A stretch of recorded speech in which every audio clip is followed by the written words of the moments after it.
শুনেই আমি দৌড় দিয়েছি, দেখি প্রত্যেকটা ছেলে মেয়ে দৌড় দিতেছে। পরে বলছি কেন দৌড় দিতেছে, বলে প্লেন ক্র্যাশ করছে। পরে আমি বলি কই ক্র্যাশ করছে, পরে বলে ক্যান্টিনের সামনে। এখন আমার মাথা আসে ক্যান্টিনের সামনেই তো আমার বোনের স্কুল, ওর কি হয়েছে? পরে আমি দৌড় দিচ্ছি, আমি দৌড় মারে দেখি আমার বোন যেখানে বসে আছে ওই মানে যেখানে আমার বোন বসতো ওইখানে প্লেনটা ক্র্যাশ হয়েছে।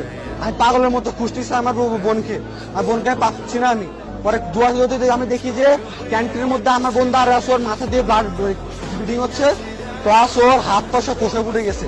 প্লাস আমি যখন যাই তখন দেখি যে অনেকগুলো বাচ্চা দুই ভাগ হয়ে আছে, অনেকগুলো বাচ্চা ছোট ছোট বাচ্চা দুই ভাগ হয়ে আছে, গেটের সামনে দুই ভাগ হয়ে পড়ে আছে, অনেক গার্জিয়ান দুই ভাগ হয়ে আছে। কেউ নর্মালি মারা যায় নাই, প্রত্যেকটা সিভিয়ার খুবই খারাপ অবস্থা হবে, প্রত্যেকটা বাচ্চা প্রত্যেকটা গার্ডিয়ান এভাবে মারা গেছে। তখন আমি আমার কি যে বোনকে নিয়ে আমি লুবানাতে যাই, তখন তারা দেখি স্যালাইন দেয়। তারপর স্যালাইন যাওয়ার পরে